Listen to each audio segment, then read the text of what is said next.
Good morning, church. Dave Nesberg here back at Dave on the Deck. An opportunity for us to gather together, not necessarily in person, but certainly online, and talk about God, talk about what's happening and what the scriptures are telling us this week. It has been a interesting summer. I think I say that every single week, and it seems like every single week it gets even more interesting. But even in its most difficult and crazy times, God is still good. God is still absolutely amazing. This week, what I'm going to talk about is I'm going to talk about the hardest thing you're ever going to have to do. The hardest thing you're ever going to have to do. And when I think about that personally, I think, certainly in a physical context, I think about being a wrestler back when I was in high school. I went to Apple Valley High School in Minnesota, suburb of the Twin Cities, and we had an absolutely amazing wrestling team. And for me to be on that wrestling team and to have a slot in the starting lineup, I had to weigh 132 pounds. Now the problem with that was I normally weighed about 148. So I had to wrestle at 104. I had to lose 16 pounds to try to make weight each week. And usually that meant, once the season got going, at least losing 8 pounds each week, and most of that was in water weight. And we worked so hard as a team. I worked hard to become a better wrestler. I worked hard to be a good teammate, but I worked hard because I needed to sweat, and I needed to lose weight, and I needed to make the team in my slot that I had committed myself to.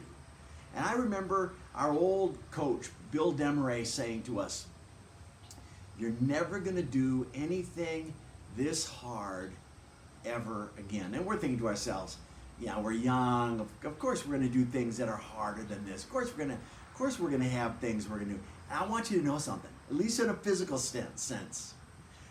I have never done anything harder. I mean, I've done some marathons, I've done some mountain bike racing, I've done a few small triathlons, but I want you to know something. I have never done something as hard as wrestling. And we had some success in it. I remember my senior year, we were in the state championship, and in that, or in the state tournament. And in the state tournament, we were favored to win. We were undefeated. We were a good team. We had worked so hard all season long to be as good as we could be, to be in better shape than anybody else. And I'll never forget that the quarterfinal match, we were wrestling against a team, and I was wrestling against a wrestler that was, I have to admit, probably a little bit better than I was. But I was going to go over and I was going to wrestle over my head. I was going to get some points for the team. And I remember going out there and being in the down position and trying to do a stand-up, and he caught my arms by my side and he just thwacked me right on the mat. Next thing you know, I opened my eyes, and this stadium with 12,000 people in it, I looked around, I heard the sound, and the only person I could see on the mat was my mom. My mom had seen me get injured. She ran down from the stands, down onto the mat, and was right next to me. And my first thing is like, "Mom, you got to get off the mat. Mom, you got to get off the mat." Well, they took me away in an ambulance and diagnosed me as having a concussion. The team went on to win that match and went on to actually lose in the state finals. But to this day, I have never, ever had an experience where I worked that hard. But I want you to know something. I love my experience as a wrestler because it was so hard. There was great blessing in it. I learned a lot about what I could do, what I couldn't do, how to work hard, how to go above and beyond. It was the hardest thing that I had to do, the hardest thing I pretty much ever had to do. Well, this week I want to talk to you about the continuing story of Jacob. And I want you to know something. The hardest thing that you and I and he that we're ever going to have to do is to turn away from the things that we think are most valuable and turn to God. Turn away from the things that we think and the world helps us to think are the most valuable, and turn to focus on God. Jacob, we've been talking about this for a number of weeks, but Jacob had lived an absolutely crazy life, stealing the birthright from his brother, and then traveling off to get a wife, and then being given, instead of who he wanted as his wife, given her older sister, and then getting his wife as well. So he has 2 wives, and he is living with his father-in-law Laban. He is living this life that is full of ups and downs, full of being the second born, having a birthright, traveling through the wilderness, not getting your wife, ups and downs and ups and downs. And Jacob, in our story today from Genesis chapter 32, Jacob has come into a pretty good position. His wife Leah has given him a number of children, and then his wife Leah gave him her maid to be another wife of his, and Rachel, his wife, eventually has a child and gives her maid to him and has children. So he has 11 children at this point.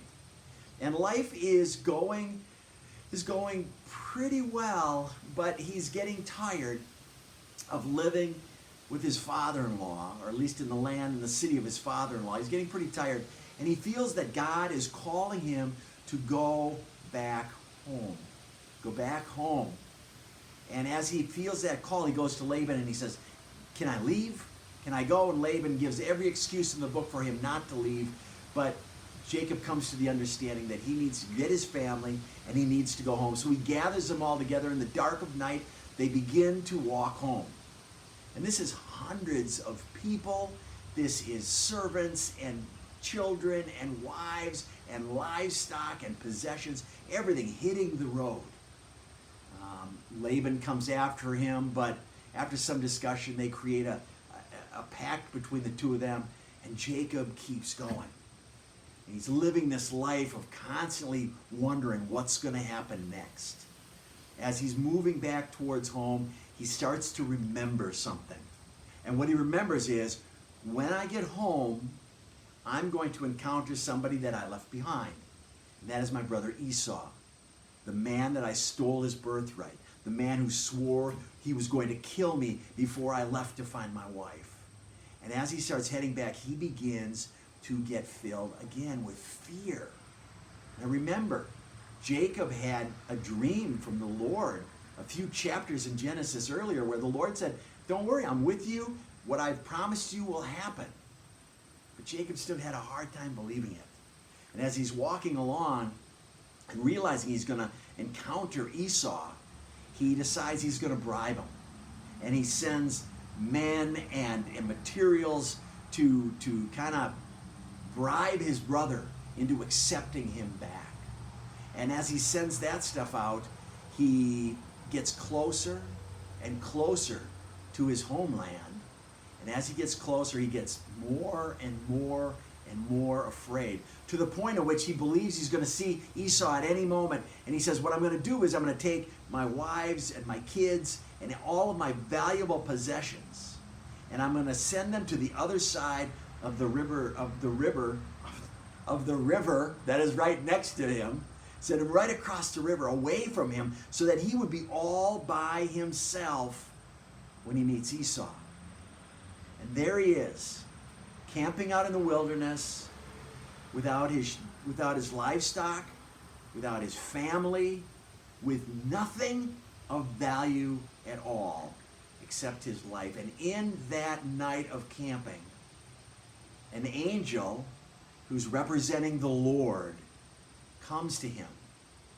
And Jacob and that angel wrestle all night long. Now, when I was in high school, we'd wrestle for 6 minutes and be dead. They wrestled all night long, with it going back and forth and no one prevailing. And it came closer and closer to the morning. And the angel, representative of God, the angel of God, touches him in the hip and dislocates his hip. And Jacob looks at him and says, "What is your name? What is your name?" And he won't tell Jacob his name. And he says, "Bless me, bless me." And the angel of God, God bless Jacob in that moment after a full night of wrestling. I would love to have seen the real movie clips of this. If we would have had YouTube, we would have had pictures of this happening.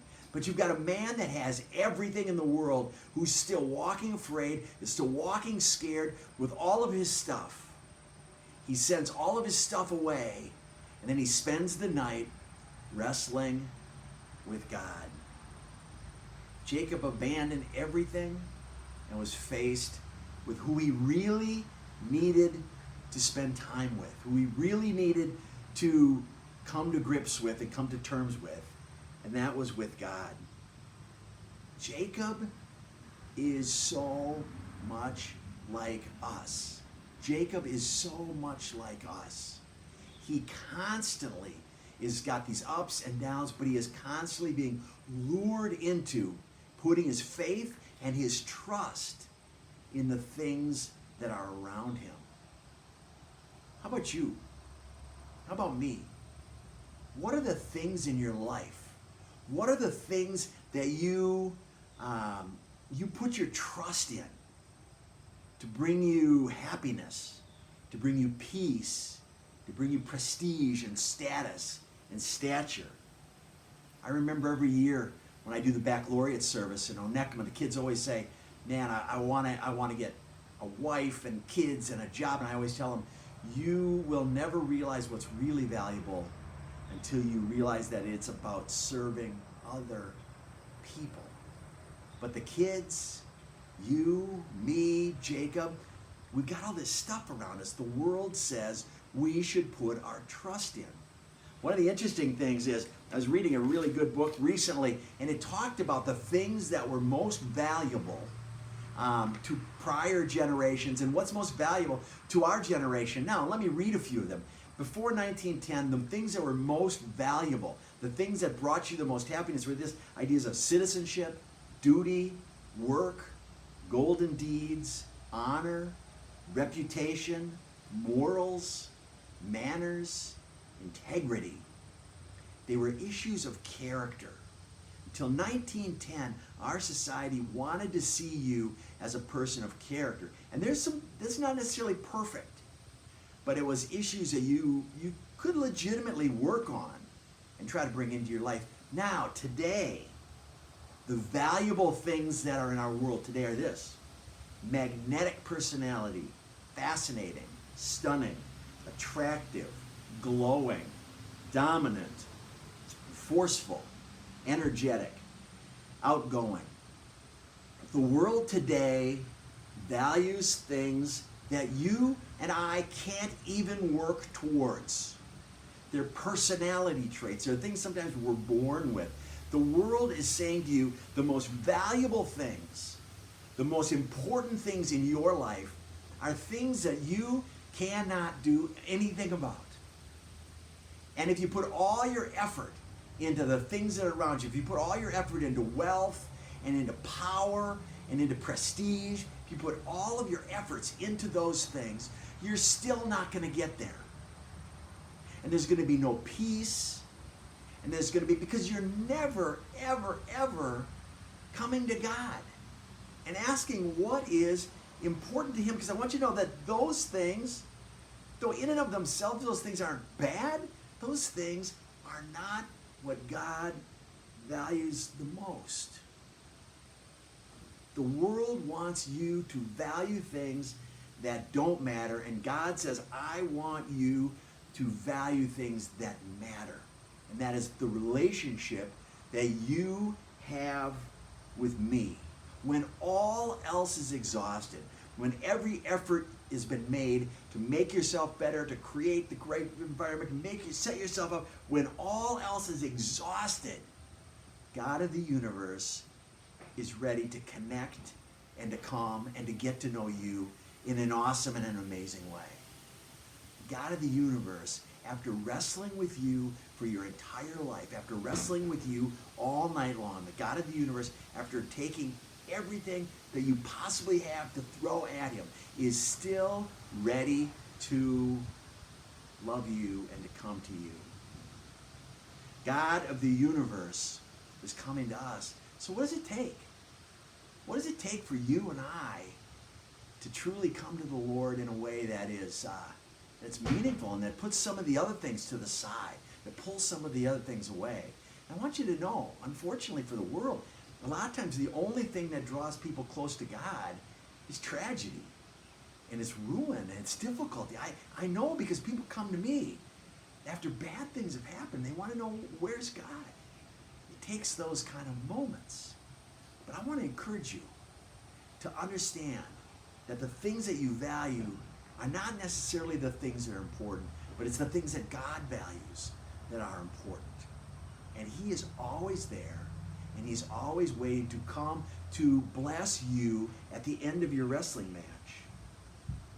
David in Psalm says, I am praying to you because I know you will answer. Bend down and listen as I pray. Show me your unfailing love in wonderful ways. By your mighty power, you rescue those who seek refuge in you from their enemies. The God of the universe is waiting, is wrestling with you, is hanging out with you, and is waiting at the end of that wrestling match and through that wrestling match to bring you what He thinks is important, what He thinks is valuable, and to bring you His love in an amazing way. Now, I've got more questions today for you than I have answers. But my question to you right now is, what is it that you value most?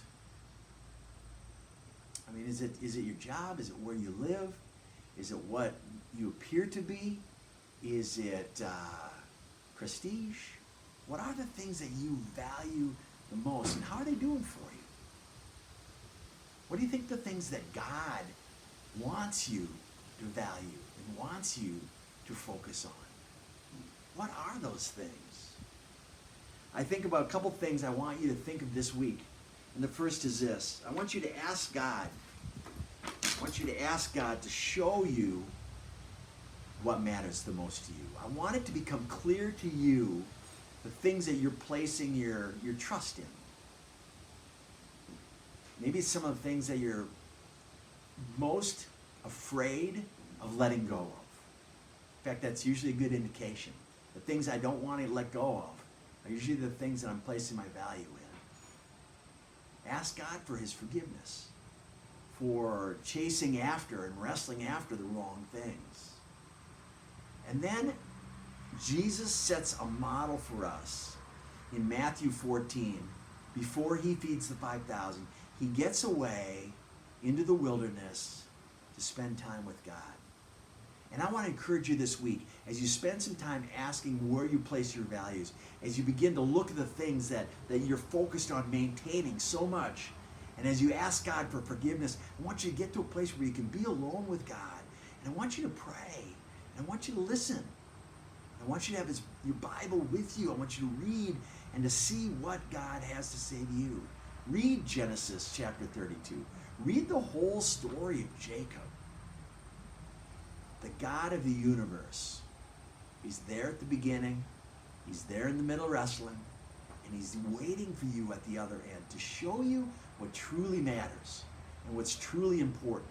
And when we focus on the things that God places before us, fruits of the Spirit and kindness and gentleness and compassion, when we focus our love on the things of God, our lives and our wrestling matches, they're not over, but they're sure a lot better. That's my encouragement to you this week.